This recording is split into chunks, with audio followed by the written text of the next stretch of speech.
Kathleen, thank you so much for being here and sharing such a story. Really, your perspective of everything. I appreciate it. First off, what have the last few years been like for you? Well, I've had to be conscious that I'm not able to do many of the things I was able to do before.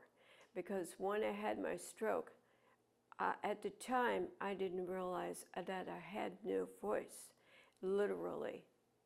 What you're hearing is what I've been able to gain back. So when I first had the stroke, I had no voice. And nurses would come in and out, and if they knew that I had no voice, until they didn't ask me anything, it required a voice answer. In other words, yes, I'm fine, or no, I'm not fine, or whatever. I had no voice. And so I was there about 4 days. And then I had about four or five times after that, I come and they coached me about how to walk, because on the right side of my body, I lost all feeling and all that. I think I've been very lucky that I didn't have it permanent, because I'm able to walk now and use my right side, my right hand, as a recovery thing. Because being incapacitated almost totally is a real burden. If you can't tell people what you want, it's really bad. How long have you been able to talk now? About 6 or 8 months. 6 to 8 months? Okay.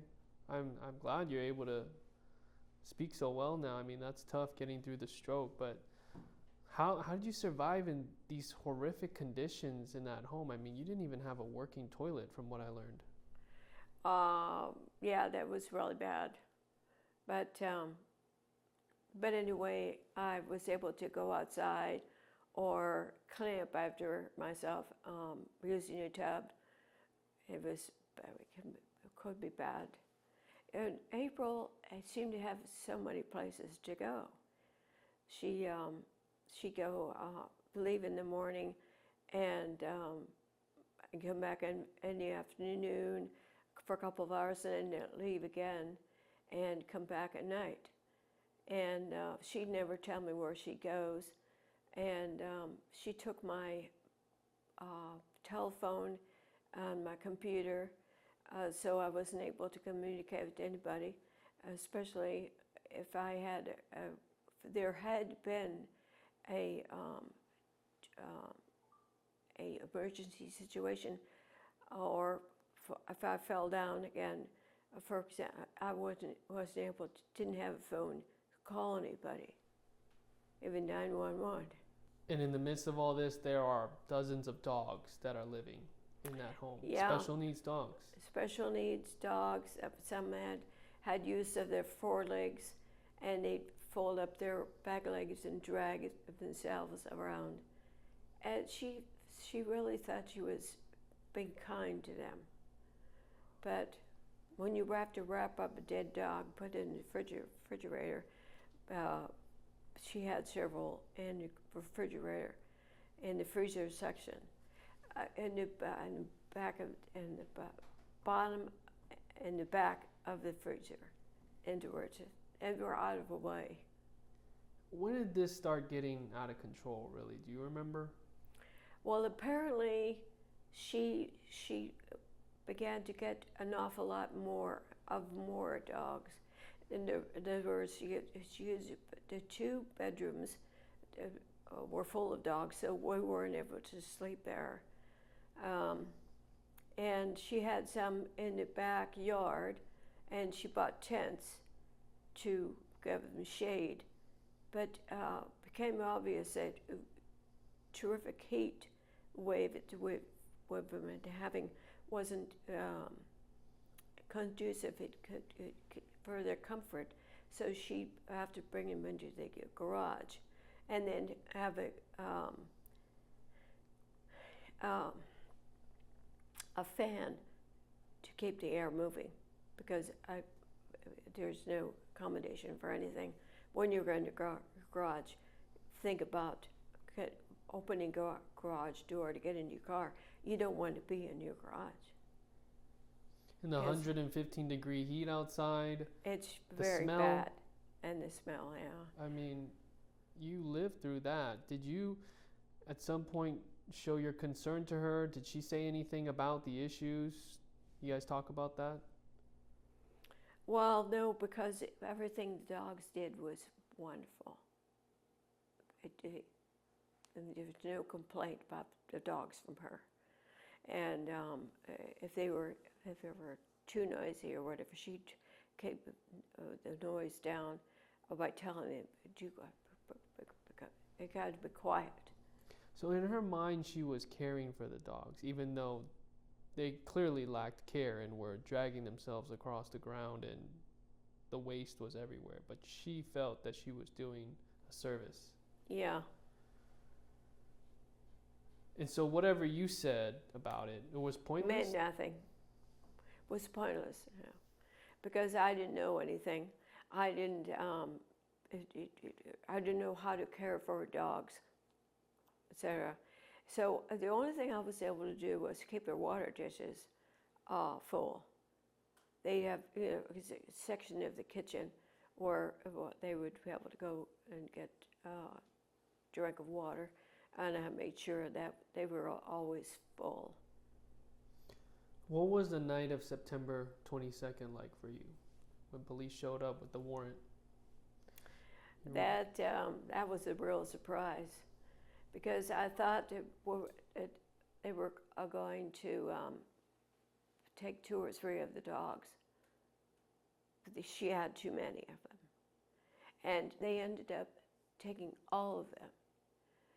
And I wondered what effect that would have on my daughter, because she really cared for it. She thought she kept protecting him and keeping him safe, and in the house. But in reality, when you crunch up a whole bunch of people, imagine a bus driver thinking that you were as long as everybody in the rear view mirror was okay, and while he was driving, and all these people crunched together, they're not necessarily happy. Just like my daughter would bring all these dogs in, and they were all somewhere to do cage, because she had so many the little dogs, and they weren't able to move around. They were able to stand up and lie down. That's it. So complaining to her was not an option, because that meant I would be possibly to be dropped off, and she threatened me a couple of times if I complained. Well, she did expect me in the car and drop me off someplace. She would just dump you somewhere? Yeah. That's what she said? Yeah. Because I was too much of a trouble. But the dogs were everything to her. And now I understand that she had an awful lot of dogs, and each dog represented a certain amount of money, so that the more dogs she had, the more money she was getting. When is the last time you spoke to April? September 22nd. The night she was arrested? Yeah. What was that conversation like? Well, it was nothing, because that would be, if that was the last day I spoke to her, that would be the morning of September 22nd. And then she was in the house or whatever. I was outside, and a young woman from I forget what was the name of the place. Arizona Humane Society, or? No, Chandler Police nothing. Oh, Chandler Police, but an affiliation of or Adult Protective Services? Adult Protective Service, Okay, I think. on September 22nd, Yeah, they came. she came and she came with the police and the fire department, and all those entities were in and around the house to protect me and my daughter. Those were all the people that were in the house. As we know now, 5 dogs were found dead in that freezer, and they were wrapped up like you just mentioned, and you had to eat food from this freezer.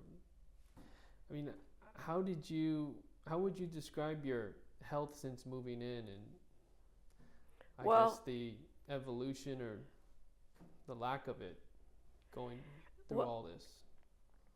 My experience in the house was mainly watching TV from the one place on the couch, and having all the other things that were around her, because she didn't really, and the place is not all that big, just to start with, and she didn't want me walking around or whatever, interfering with her, and so when she left, I was able to get some food, but mainly a week at a time, she would buy a bag of apples, and I'd have an apple for lunch, and I really didn't feel like eating very much.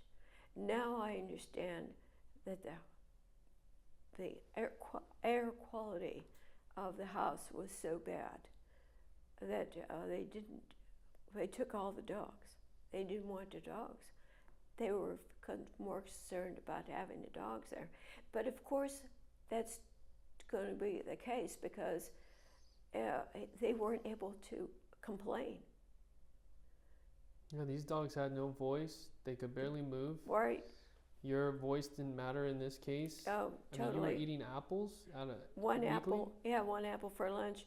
And if I really got more hungry, I'd have cereal that I had for breakfast. Other than the 5 dogs that were found dead, did you witness any other dogs die there?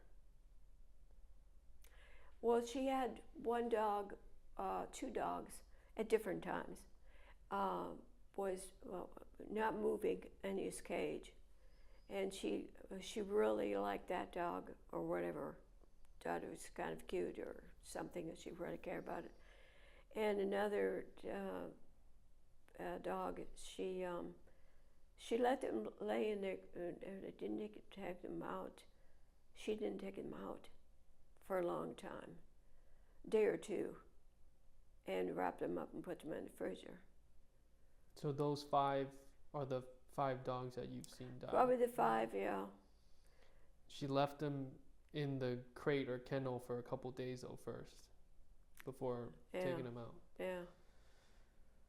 Did she have any other locations you know of that she kept dogs, or did she mention anything like that? No, but she spoke to me very seldom. She didn't want me to know a whole lot about what she was doing. If she lost her job, I didn't know about it because she didn't tell me. What's that like, your own daughter? I don't know. It's like another person. Another person that you just don't know. Because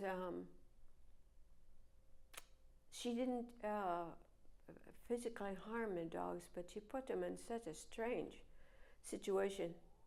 I don't think she realized how bad it was to have 2 little dogs crunch up in a little cage, and put other dogs at risk. Because she told me that she wanted the patio door to stay shut until she got back, no matter what, because the dogs outside didn't get along with the dogs inside.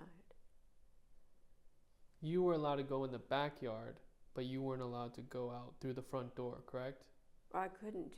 You couldn't. go out. Yeah, Describe the front entrance. well, the front entrance was covered on the inside with a mattress that may have been, she thought was a good idea for whatever for the dogs.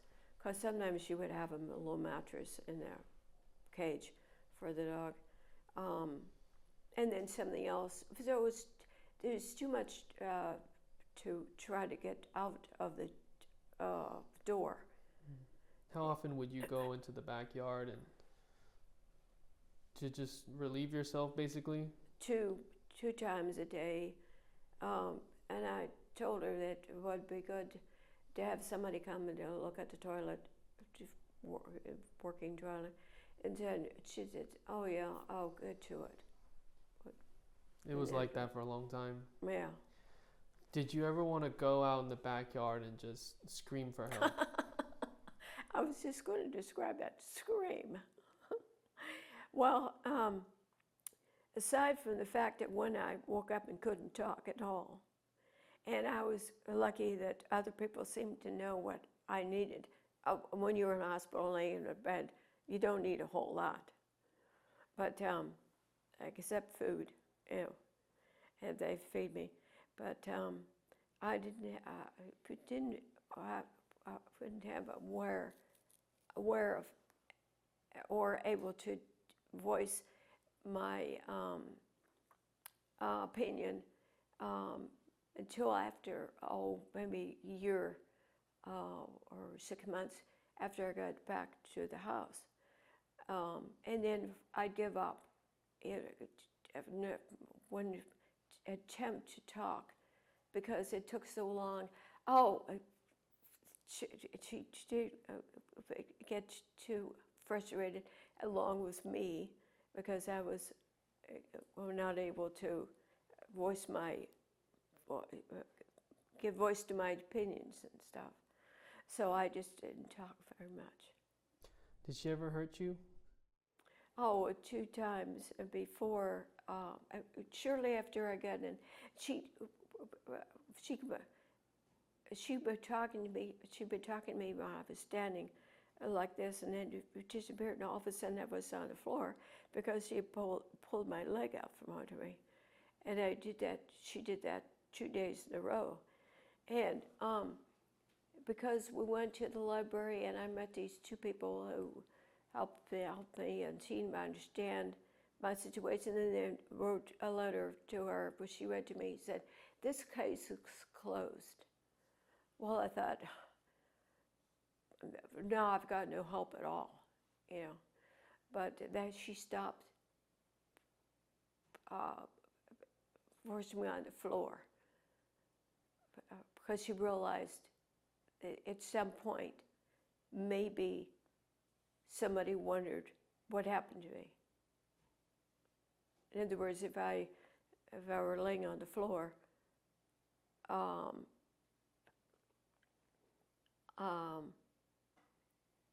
that was 2 days in a row.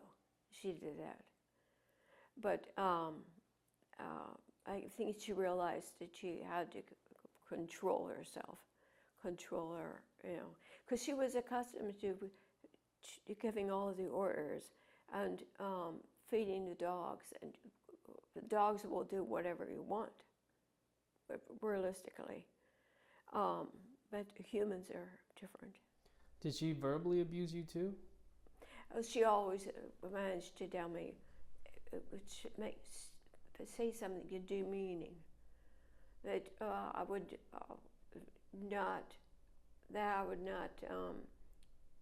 be willing to go back and forth and argue with her. It was like pins and living on pins and needles all the time. Were you scared? Well, yeah, which also made me happy that she was gone for so long, even though I wouldn't have enough food. You'd rather have her outside of the house and not home. Right there, right, exactly. There was the welfare check done for you in June. Adult Protective Services asked Chandler PD to come by and check on you after you had gone to the library and said that April was mistreating you. And when Chandler Police got there, they spoke to April, and she explained how she had power of attorney, and you came outside and spoke to Chandler Police. Why did you change your story, indicating that nothing was wrong? Why was that happening? Well, if I didn't live there, I wondered what would happen to me, where would I live? See, it's true. A lot of people in my situation don't want to complain because they may end up in a worse situation. So you depended on her still, even though it was a bad situation already. Yes, exactly. But something made you call out to the staff at the library, right? You took a shot there. Oh yes, I was very lucky that they listened to me. But ultimately they wrote a letter saying we feel that this matter is resolved and we're closing the file. Adult Protective Services. Were there any other welfare checks done by APS? Or was this the only time? That I know of. That you know of? Yeah. The only time that you went to someone and said something is wrong? Right. Because you weren't out in the public a lot. No, at all, ever. And she went, she said, well, the next time we go, I'll be with you when you look for books. So was it a challenge to convince her to bring you to the library, or was that a routine? She would let you go to the library? Oh yeah, but last time I brought all my books, but only about 5 minutes to 5, and she said, well, we'll drop off the books and come back for another day to check out some more books. We never did. So she was very cagey and aware of what she was doing. And did she take any frustration or anger out on you after police came and did the welfare check? Did she understand that you had said something to somebody? No, not after those 2 times that she knocked me to the floor. Do you think it's likely that Chandler Police could have smelled the biohazard coming from that house when they were standing in the driveway? Well, that's considered that she had a couple of friends on the police force. Oh, really? Oh, really? She knows people within the department that she's actually friends with? Yes. Oh, she said that to you? No, she didn't tell me, but it's obvious that if someone from the police department came through, it would have smelled. And we've been there and we smelled it standing outside in the driveway. And they would have said something, but because they knew her, there's familiarity. So for so long, you didn't have a phone, you didn't have bank cards, access to a computer. How did you just stay so patient, having so little contact with the outside world? Fear of having things be worse. You kind of gave up that this is what it is unless somebody saves you. Yes, exactly. Exactly. I couldn't go into one. She really couldn't have locked me in a bedroom because of too many animals, and my bed was overloaded with stuff. And the living room was where I was the only place that I could stay. Do you feel like in the beginning you trusted April, your own daughter, so much that you were tolerating everything that allowed this hazardous situation to unfold? Yeah, exactly. But clearly at some point she lost your trust and you were just depending on her for a place to live.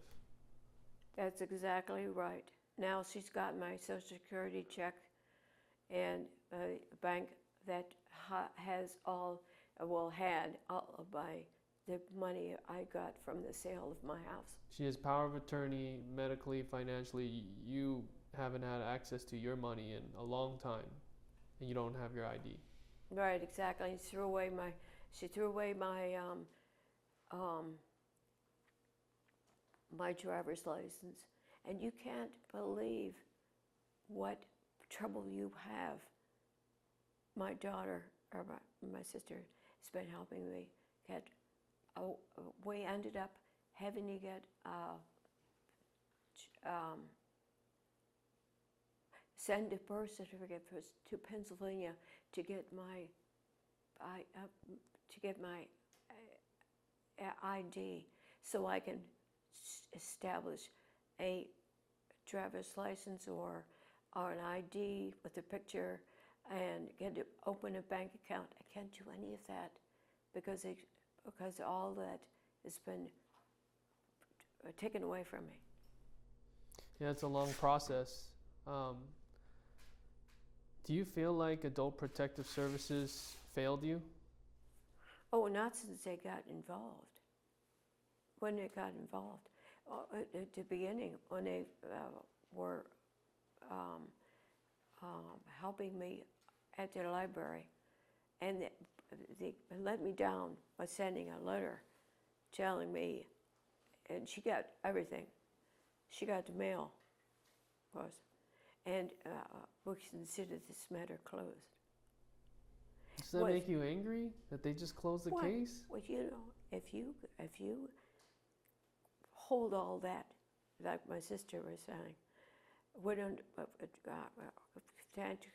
we can't believe that you're so patient. I said, well, if I hold all this anger in, you know how angry you get. Sometimes you just can't function. And if I held all this anger, it's hard for me to imagine my daughter is doing this for the sake of dogs. She took everything from me, and I can't function.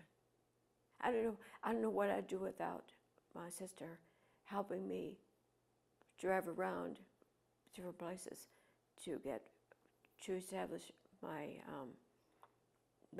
reestablish my identity and start absolutely over again. How would you describe your daughter's personality? Well, she's very quick-witted, and she's very personable, and so far she's been able to convince just the right people to help her get beyond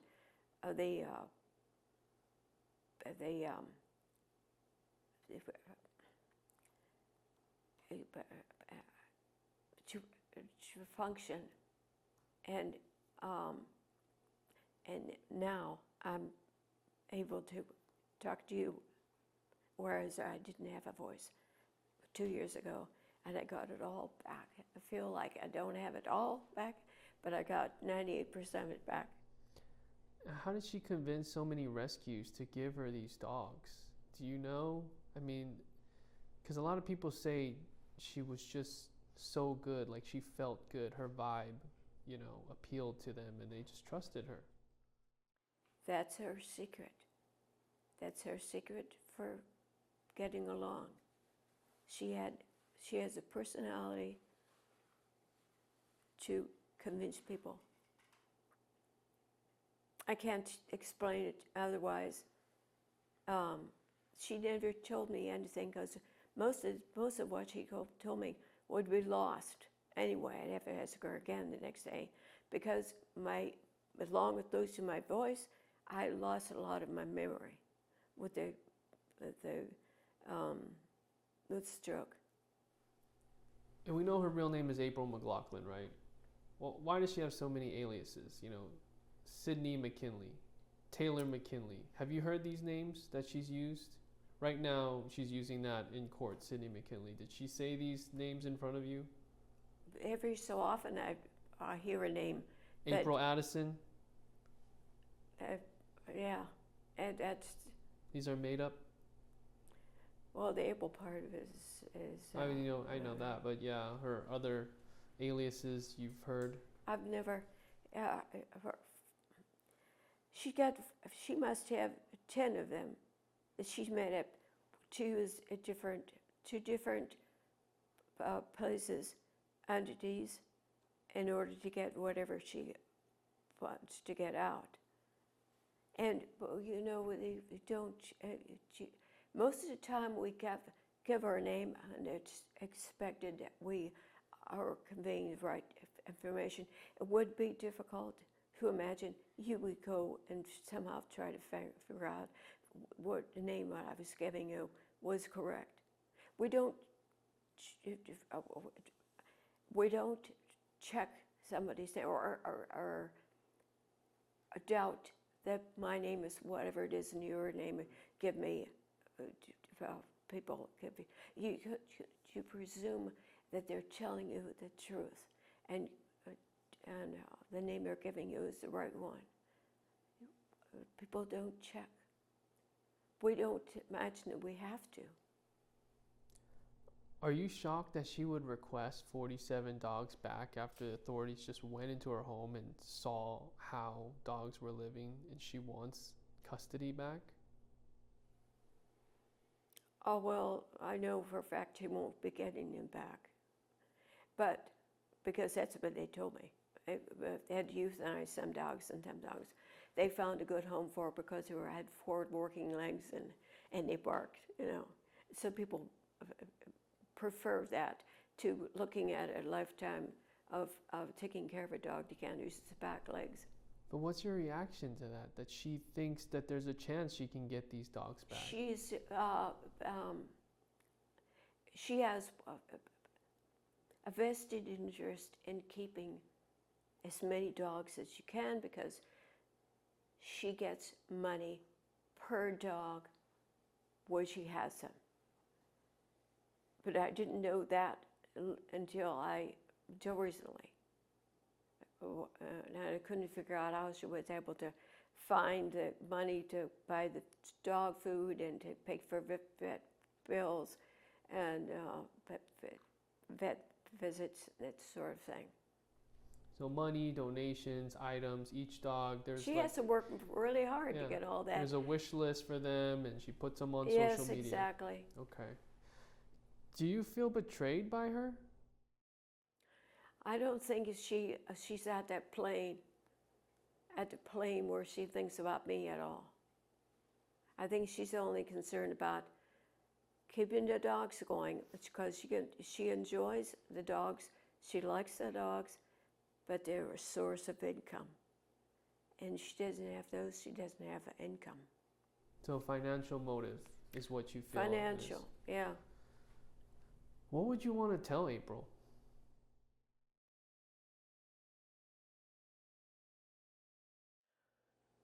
I haven't thought about meeting her or talking to her or have anything to say about anything. Just as she is taking all this in stride, you know, being busted for having so many dogs, finding a place to live. Perhaps one of her friends is giving her comfort, you know, to find a place to live every day. I don't know. You have nothing to say to her that you want to say? What would I say to her? This is your daughter, your blood really? daughter. I mean, and you raised her, and now you're speaking out on the way she treated you. What has given you that strength to come out today and say all this?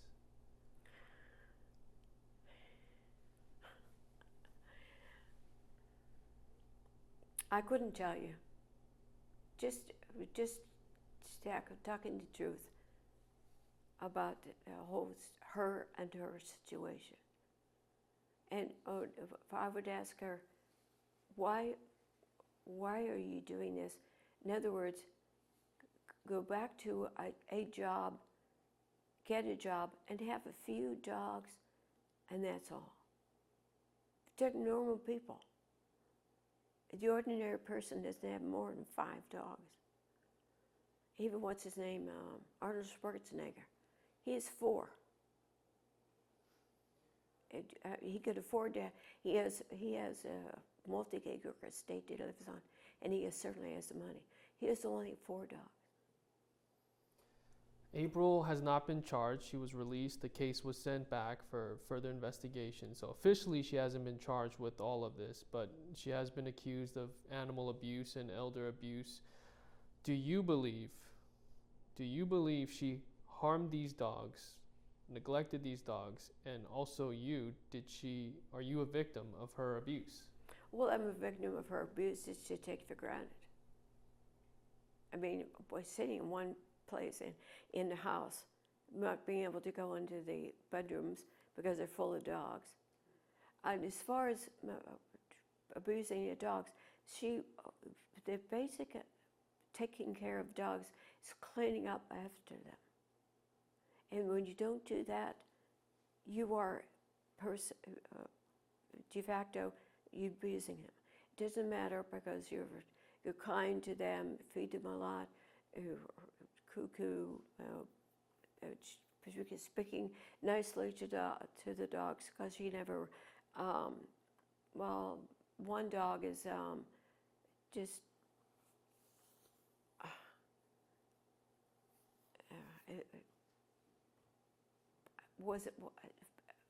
If he was a person, he would be considered he doesn't do anything.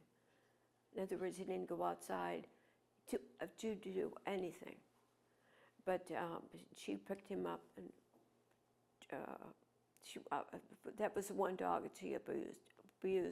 If that was you call abuse, she slammed him on the floor, and because he just pooped everywhere. You witnessed her hurt one of these dogs physically. Yeah, but poop had no control, and it was obvious something was going on inside.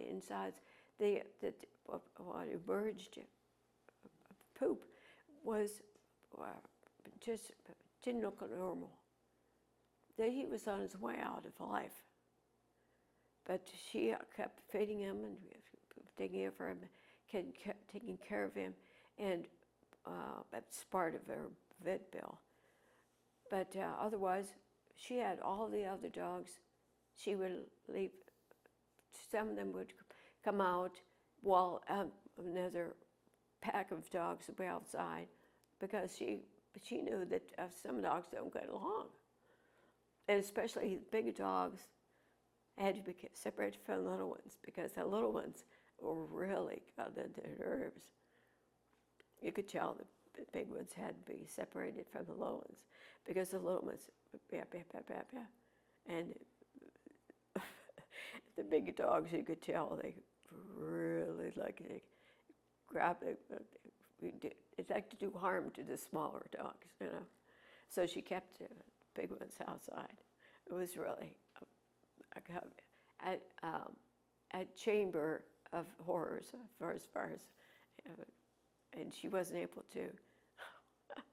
Yeah, but because I've watched them, she brought out, and a little one that she hadn't seen yet, because she would take it all, put it back in the room. She forgot about one small dog who was in the corner. I'm very much aware that it just was left, because and then she come up. The other big dogs didn't know what to do. And they obviously didn't like the idea of a small dog, because we would pick up the dog. We could pick it up and pet it and stuff, and they would get really jealous. And before things got too bad, as far as tension in the room, she would find it and take it back to one of the bedrooms, away from the big dog. So she was aware of how the dogs represented the little dogs. It was a constant, she should not have had so many dogs. A pack of big dogs was great, but then you'd have to get rid of them outside or wherever to take care of the little dogs, who were also great. But you see, you can't have all of them in the mix. Something is going to give and so one of them is going to get hurt. How relieved are you to start over and be out of this? I'm sleeping like a baby. That's good. I'm sleeping like a baby. Except for having to get up and go to the bathroom every so often, I have to sleep like a baby. Eating normal meals? Eating normal meals. Breakfast, lunch, and dinner. And just feeling clean and feeling like yourself. Feeling like a person again. She needs to be counseled about having so many dogs in a small space. She needs to be aware of not having all the dogs all in the same room. She keeps them separated, but she shouldn't have so many dogs. Does she need to be held accountable and be prosecuted? What do you think, as her mother? Well, as far as being a mother, it's kind of embarrassing because usually you're displaying what you were taught. You know, as a son, if your parents walked in here, they would be proud of you because you were doing a job and you have control over yourself. But when you I was amazed when as her mother, I felt like, where did she get this? Where did she get the idea to have so many dogs? I don't know. She's got friends though that they have as many dogs as she has. Do you think she should be charged?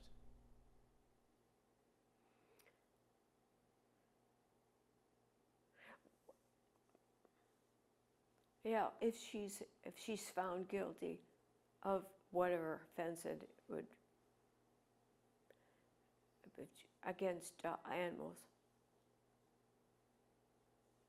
Because if she's not given any treatment, if she doesn't, if she's not counseled at all, she just try to round up dogs she had. Thank you so much for talking to me, and I'm sorry for what you went through. And it's really well, thank you for being very patient as far as listening to me. And eventually I will be able to talk the way you do. You're great.